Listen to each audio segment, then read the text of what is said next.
is coverage you can count on. WGAL News 8 Today starts now. It's been 1 year since the brick building here at the Broad Street Market in Harrisburg caught on fire. Coming up, we're going to talk with the head of the Broad Street Market Alliance about the progress of the rebuild. Pennsylvania State Police and other municipalities across the Susquehanna Valley are cracking down on aggressive drivers to keep you safe.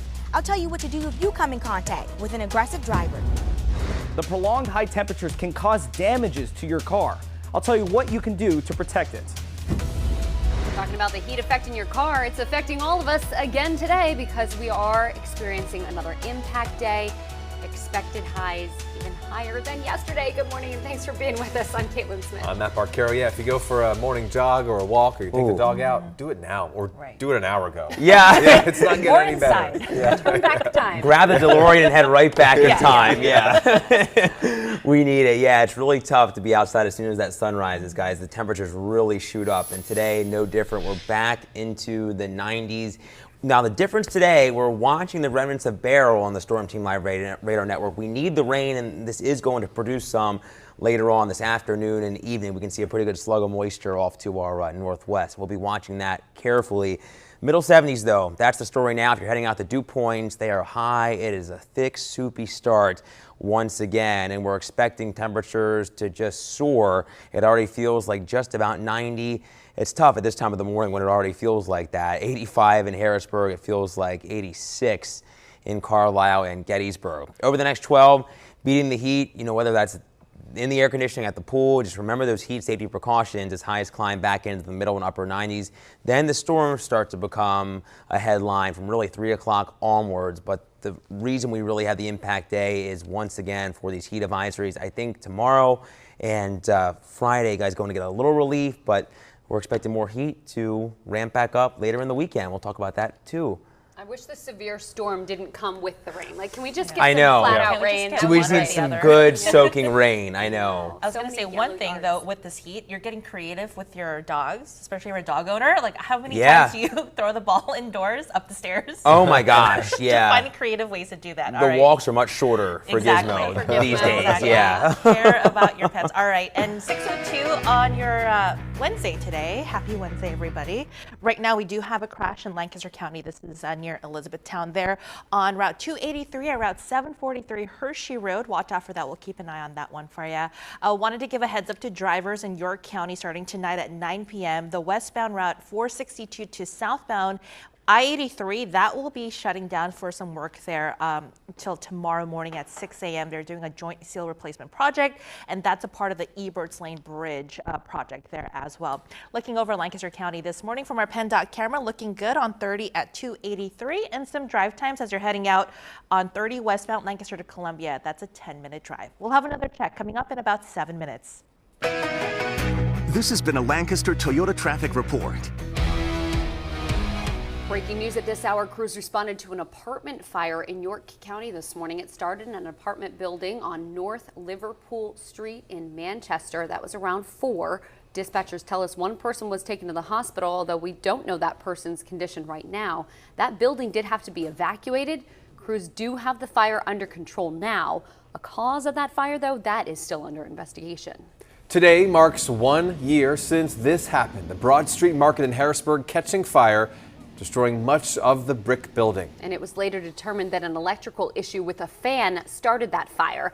And now we're in the process to try to rebuild. That's still continuing even a year later. That could be a long one as well. Let's go to News 8's Jay Scott Smith. He is live outside the market with what's been going on in the last year and what's coming up. Jay? Yes, good morning, Matt and Caitlin, and good morning, everybody. And indeed has been 1 year since that devastating fire here at the Broad Street Market in Harrisburg. But this year has been about the rebuild and bringing that market back. And we're joined live this morning by the head of the Broad Street Market Alliance, I should say, Eric Haggerty. Eric, good morning, first and foremost. Good morning.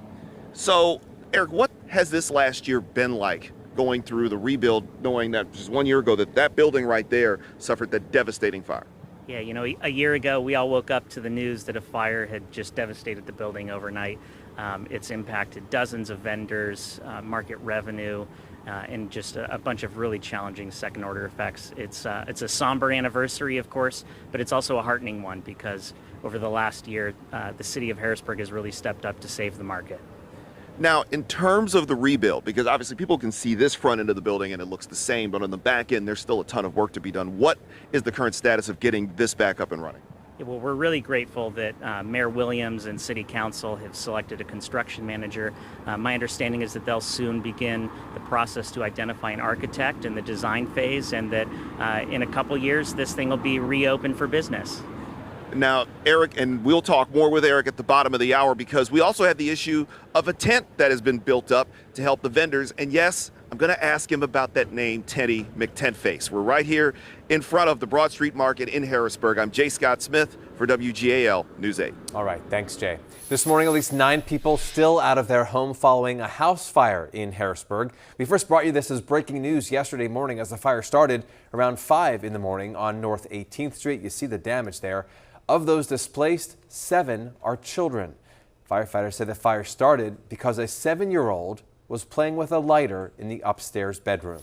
A former Lancaster City police officer charged with rape remains behind bars. You can see Andrew Selby here walking into court yesterday for his preliminary hearing. He is accused of raping victims of rape cases he was assigned to investigate. This was back in the late 90s.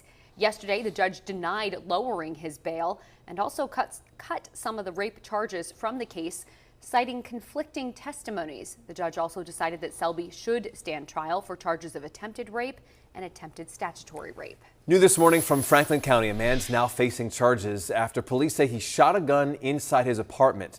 Dominic Shambaugh was arrested yesterday after investigators say a family member called police saying that Shambaugh had shot a gun into the floor of his apartment. Officers say this happened just after midnight yesterday at the apartment complex on Orchard Drive in Chambersburg. Police say Shambaugh was intoxicated and experiencing mental distress when they got there. He was taken to the hospital for a mental evaluation, then was taken into custody after he was discharged. Shambaugh is not allowed to have a gun because of an active protection order in Virginia. In Franklin County, a man is facing charges after police say he was caught trying to steal from a home that caught fire last month. Waynesboro police arrested Jason Taroon last Friday after police got a call that someone had pulled plywood off of a condemned building's door and then went in. Officers say it was this building on Philadelphia Avenue near South Potomac Street. It caught fire back on June 16th, destroying at least 6 apartment units and displacing the people who live there. Well, police went back to that scene Friday night, and that's where they say they found Taroon trying to hide in the backyard of the apartments.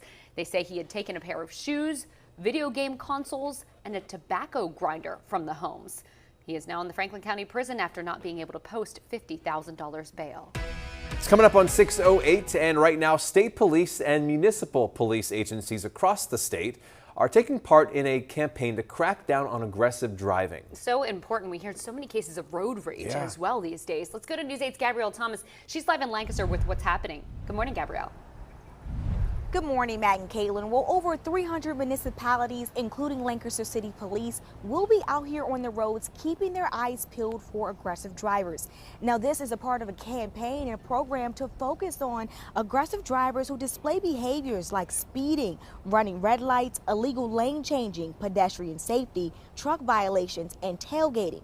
Some officers will be parked in unmarked cars in problem areas like busy intersections, hoping to catch aggressive drivers. Now, PennDOT says if you come in contact with an aggressive driver, you should move out of their way, avoid eye contact, and ignore rude gestures. We spoke to Lancaster City Police, and they say think twice before driving aggressively. Sometimes emotions get the best of people and they make poor decisions, and their reaction time can be diminished exponentially because of speed or just the careless nature of their driving in that moment. According to PennDOT, in 2023, there were 6,610 crashes, and those crashes resulted in 121 fatalities and 409 injuries across Pennsylvania. Now, this campaign will be going on through August 18th, but as always, you should be following the rules of the road and always following the law. And just make sure you're out there driving safely. You wouldn't want to be known as the aggressor. Reporting live here in Lancaster City, Gabrielle Thomas, WGAL News 8. Gabrielle, thank you. Happening today, the Lancaster Police Force is swearing in 3 new officers. The new officers are Aaron Jackson, Melanie Rodriguez, and Trent Wagamuth. Lancaster police say Jackson served 6 years as a patrol officer for the Philadelphia Police Department. Rodriguez is a recent grad and Army specialist with the National Guard. And Wolgemuth is a Mannheim Central High School grad and was the top cadet in his class. That swearing-in ceremony is set for 8:30 this morning at Lancaster City Hall. Well, TJ was telling us about how today's another impact day because of the high heat and humidity. So now might be a good time to make sure your car is ready for all this heat. What does your car actually need, though, to be safe from the heat? Let's go out to Jake Reyes. He's got that answer for us from a mechanic in Ephrata and some advice for the rest of the summer as well, Jake. Hey guys, good morning. Yes, that's right. Well, we know that with these high temperatures, the high temperatures can cause damages to the inside of your car, especially those car parts that use adhesive. So to answer your question, Caitlin, you're going to want to invest in car shades. That way it protects the inside of your interior and also it keeps your car a little bit cooler. But what can also cause damages to is the outside of your car, especially tires. And here to talk a little bit about what you could do to protect your tires from these high temperatures is Trevor Graham here with me with Graham Auto Sales and Service. So what can you do to protect your tires? So your tire is probably one of your bigger investments on the vehicle. It's something that's as close to the pavement as your feet are. You know, you couldn't walk on the pavement.